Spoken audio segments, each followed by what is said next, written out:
Hello everyone, সকলে কেমন আছো? আশা করছি তোমরা সকলে খুব ভালো আছো। আমিও খুব ভালো আছি। বেশ অনেক দিন পর তোমাদের সাথে ভয়েস ওভারে মিনি ব্লগ শেয়ার করছি। তো দিনটা ছিল মে মাসের 3 তারিখ, আমাদের বিয়ের ফিস্ট, মানে আমার ননদিনীরা যে ঘর ধরেছিল সেই ফিস্ট। তো আমার বর আর দেওর মিলে এখানে রান্না করছে। তো কী রান্না হচ্ছে সেটা তোমরা দেখলেই বুঝতে পারবে, আমাকে বলতে হবে না। তো এখানে দেখো আমার বর এখানে চিকেনটাকে ফ্রাই করছিল আর পেঁয়াজটা এখানে ভাজাও হয়ে গেছে। তো আমরা বসে বসে দেখছিলাম। তো আমরা দেখছিলাম মানে আমরা যে একদমই কিছু করিনি তা কিন্তু নয়। আমরা সকালবেলা আমি, আমার ননদ, আমরা সবাই মিলে, আমার কাকিমারা সবাই মিলে আমরা অনেক মানে কাটাকুটি করেছি।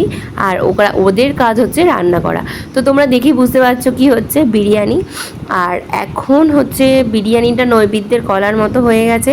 কারণ যে কোনো অনুষ্ঠানেই আগে তুমি জিজ্ঞাসা করো কি মেনু হবে, না সবার মুখে একই কথা, বিরিয়ানি। তো তারপরে রান্না হয়ে যাওয়ার পরে সবাই মিলে বসে বসে একটু লুডো খেলা হচ্ছিল, দেখতেই পাচ্ছ। তো চলো, আমাকে দেখাবো না তা তো হয় না, তো একটুখানি কি দেখালাম। আর এখানে দেখো বিরিয়ানি কাটা হচ্ছে, তো আমার দেওরি বিরিয়ানিটা কাটছে আর এখানে সবাই দর্শক হয়ে দেখছি। আর এই যে দেখো বিরিয়ানি কিন্তু খুব সুন্দর খেতে হয়েছিল, দেখতে হয়েছিল। আর এখানে সবাইকে খেতে দেওয়া হচ্ছে, দেখো সবাই খেতে বসে গেছিলো। তো চলো, আজকে ভিডিওটা এই পর্যন্ত শেষ করছি। তোমাদের কেমন লাগলো অবশ্যই কমেন্ট করে আমাকে জানিও। আর ভালো লাগলে একটা লাইক করো, শেয়ার করো। তো চলো, tata, bye bye, good night.